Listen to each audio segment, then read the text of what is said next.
Hi Libra, this is Jav. Welcome po sa ating channel. Gamitin ang reading na ito bilang kabayan lamang. Kung naka-resonate kayo, comment down. Kung hindi kayo naka-resonate, ibigay niyo po sa iba kasi channel reading po ito. This is for you, Libra.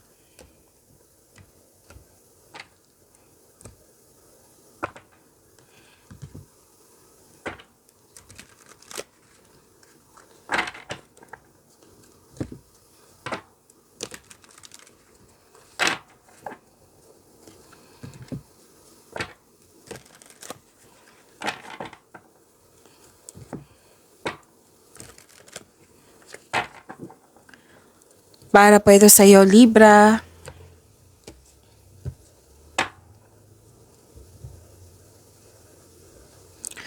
Maraming salamat po sa inyong patuloy na suporta at maraming salamat din po sa mga hindi nag-skip ng ads.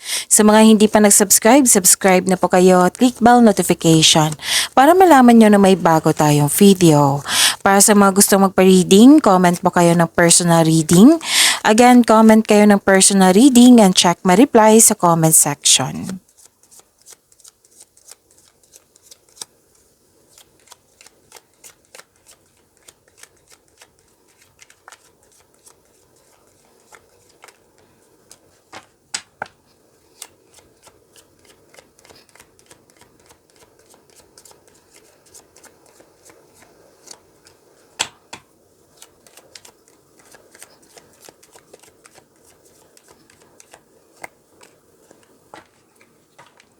Libra, mas lumawak yung vision nyo sa buhay.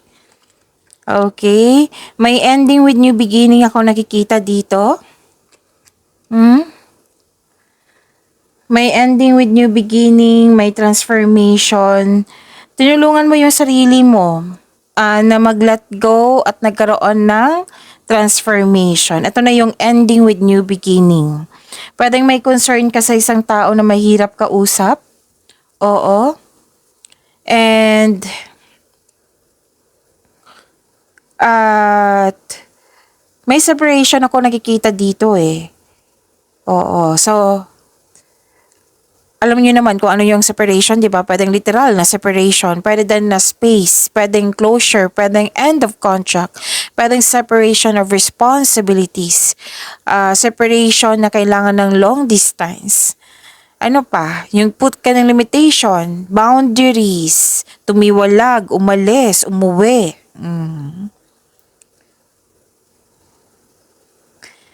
So may exciting na ganap po dito oh. Exciting na ganap, may nag-uusap na magkakapatid. At wag po daw kayo maniwala agad sa chismis. Alamin niyo muna kung totoo ba yan or hindi. At ingat po kasi may nakita ako ditong rivalry or tuso. Tuso mandaraya.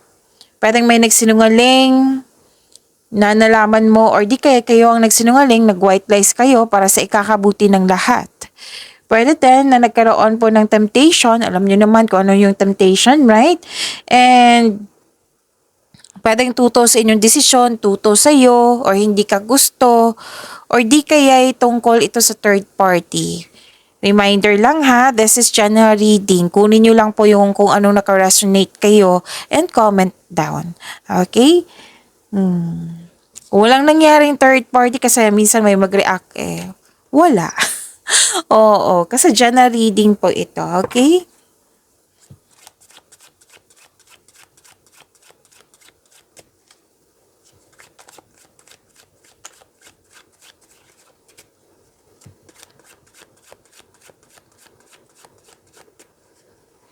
Energy po ni Libra.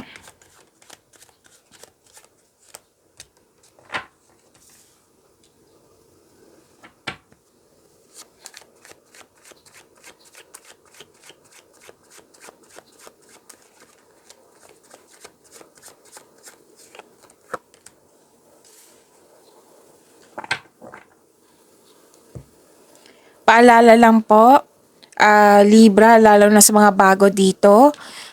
Kung may napansin kayo na repeating message, meaning to say pinupush ng cards niyan. Like for example, nanood kayo sa isang video reading natin, yung Monte Gabay Tarot reading, napanood nyo na ba? And dito rin, napanood nyo, tapos may napansin kayo na repeating message. Yan po yung pinupush ng course na kailangan yung bigyan ng atensyon, solusyon at aksyon kung maaari po. So, ano yung energy ni Libra?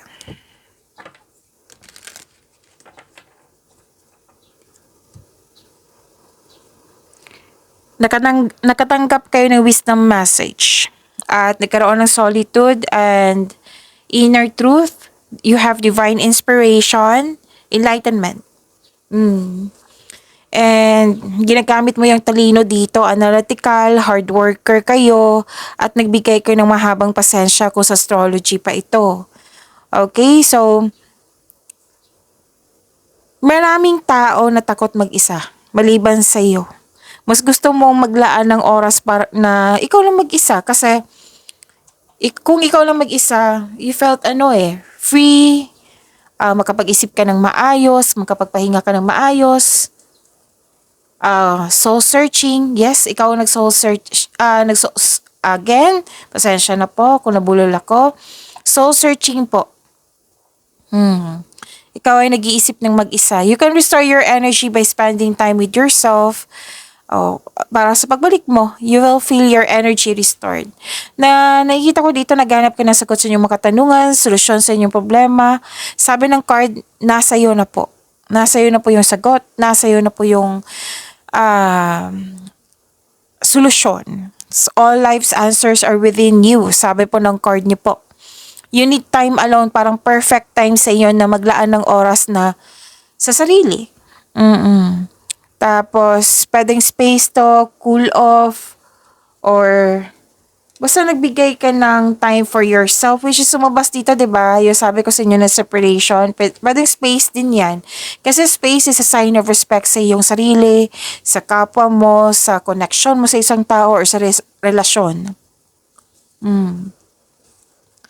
Tapos, ang ilan sa inyo, gusto magtrabaho na mag-isa rather than in collaboration. Yung matatapos mo ng maganda, ng maaga, kung ikaw lang mag-isa. And sabi ng card dito, feel free yourself para makapag-isip ka ng maayos. So, ang ganda nito, nag-meditate kayo. Ang ilan sa inyo, nag-long walks. Nakatanggap kayo ng wisdom message. Okay?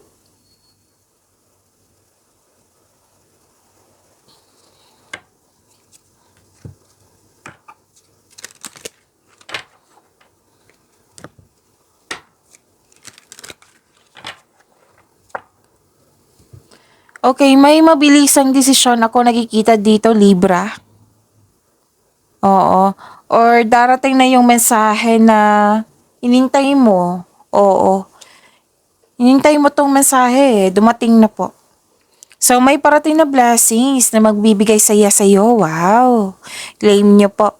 Maaring may travel na magaganap po or may bagong tao na darating sa iyong buhay.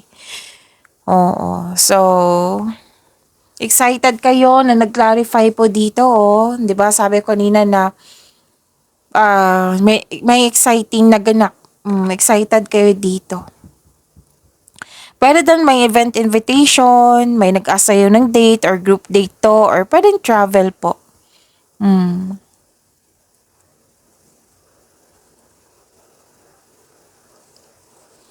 So, isa o maraming alok o idea ang darating sa'yo. Ang ganda.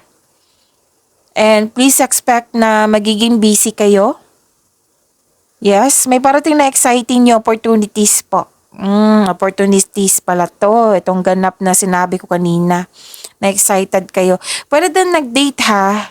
Oo, some of you kasi nakita ko dito na na-excite kayo kasi may date, may special event. And financial stability, kitang-kita ko po dito. Nagkaroon ng abundance, lalo na sa kaperahan nyo po. Claim nyo po. Ang ganda. So, claim nyo po ha.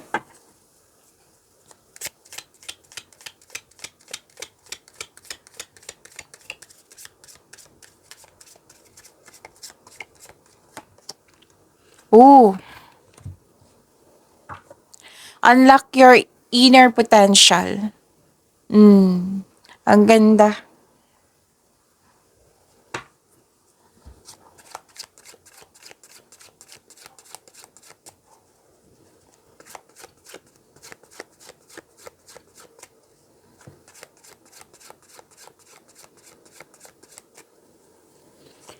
Career and money po ni Libra.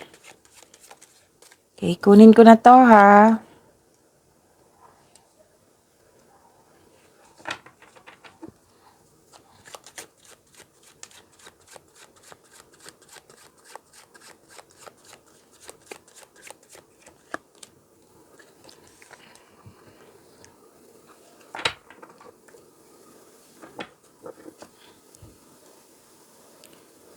Okay, sa career and money nyo po.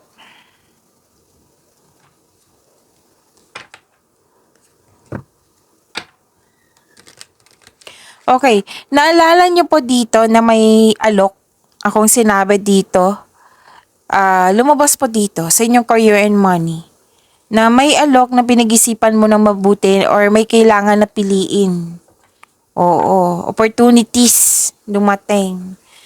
So, kailangan mong pumili kaya nag-isip, malalim ang iniisip mo dito. Kaya pala you need time alone dito, oh. Sinabi sa energy cards nyo. Hindi ka maagad makagawa ng desisyon or hindi ka kaagad makapili kasi guarded ka. Ayaw mong magkaroon ng negative outcome, negative result, or ayaw mong magkamali sa pinili mo. It might be may nangyari sa nakaraan na ngayon nang siyang dahilan naging wiser kayo. Paalala ng card dito, don't hesitate too long.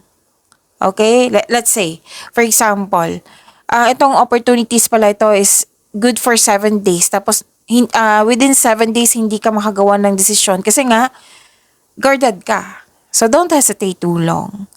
Okay? Baka sayang naman. Baka mawala eh. Tapos may sabi din dito na may dumating na offer or opportunity na hindi mo pa napansin. Kasi, dito ka nakafocus sa ilang opportunities. So, kailangan ng time for reflection. And, okay. Ang ilan sa inyo dito bored or dismayado sa current position mo ngayon. So, this card tells you na labanan mo yung nararamdaman mo kasi this 2 cards is about your emotions. Hindi ka makagawa ng desisyon ng dahil sa inyong emotion kasi nga yung guarded ka. Oo. So, kailangan mo labanan mo yung nararamdaman mo. Kasi through your emotions now, nagkaroon ka ng pagwawalang kilos or di kaya nawalan ka ng interest kasi nga it might be na dismayado ka or bored ka. Kailangan mong labanan po, sabi ng card. Alalahanin mo yung inspiration mo sa buhay kung bakit ka andyan. Para ma-motivate kayo. Kailangan maging willing kang to move on from the past para bumukas yung new doors for you. Para makapag-decide na po kayo. Para makapagpili na kayo. Huwag nyo yung restrict yung sarili nyo. Kasi this is about your feelings. This is about your emotions. So, kailangan mo ma-overcome yan, Libra.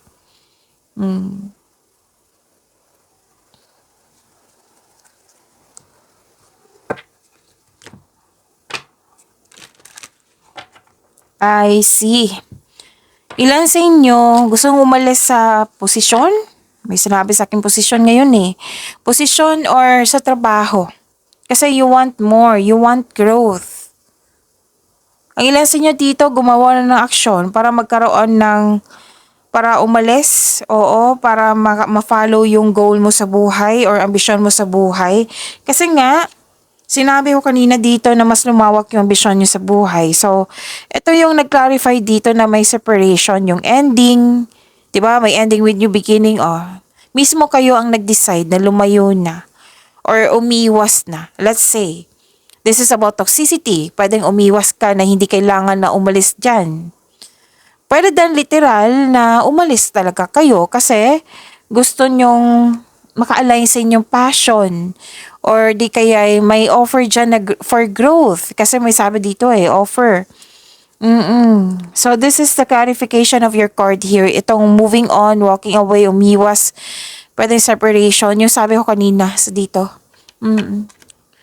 And this is good kasi gumagawa ka na ng action. Kasi at first, nakikita ko yung stagnation. Hindi ka gumagawa ng action kasi natatrap ka.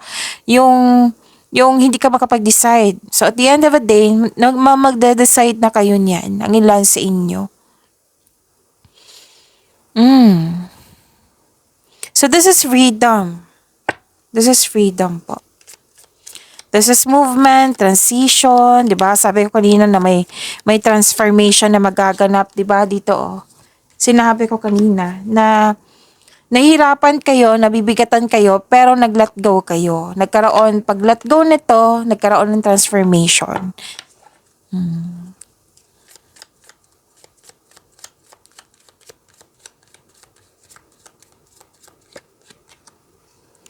Okay, if you have an idea in mind, this is giving you the green light that there is a need for it. Okay.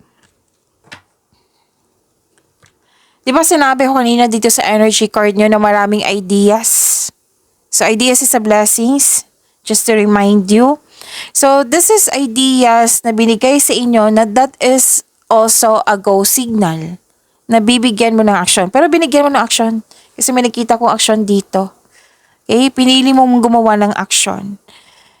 Okay. So, itong idea is hiningi mo to eh. Hiningi mo tapos binigay sa iyo ng universe at kailangan mong bigyan ng action. Kasi this is go signal.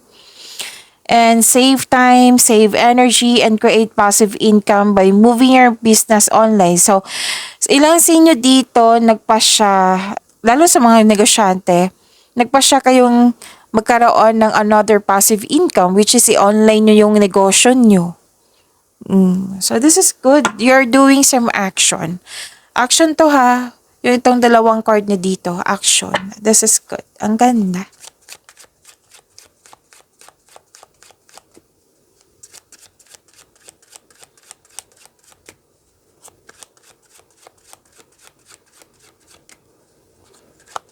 Love life, self-love, partnership, and romance ni Libra. Oops.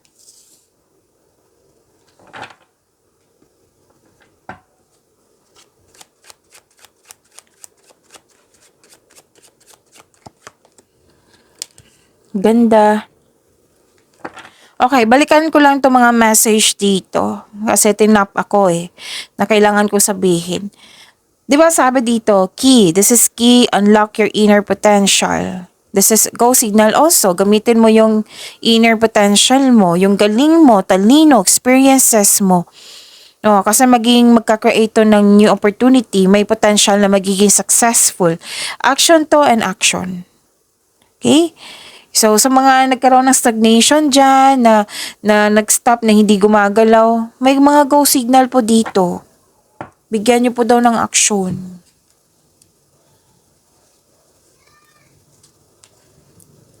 Okay, so love life, self-love, partnership, and romance ni Libra. This is teaching. Okay. Okay. Okay. Teaching kasi, nakikita ko. Oh, may teacher kasi ako nakikita ng energy dito eh. Or it might be this, you are a mentor. It might be your literal na teacher. Okay. Okay, ito yung sinabi oh. Sa mga single dito, maaring na may attraction na nangyari sa teacher or sa isang student.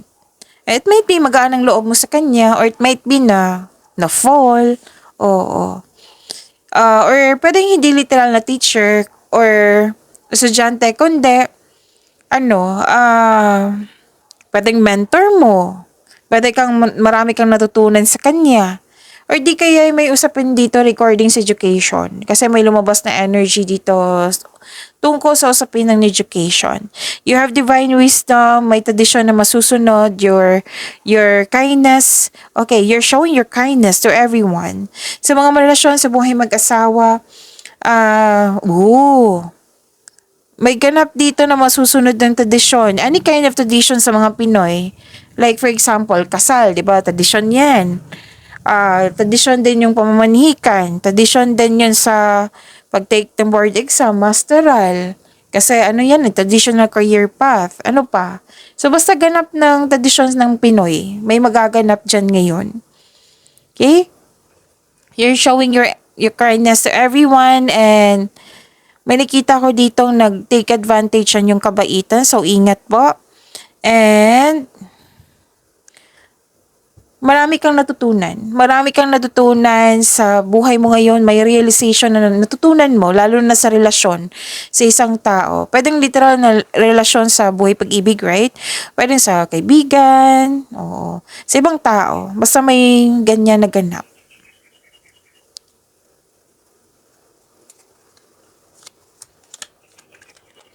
Ano to success and enjoyment.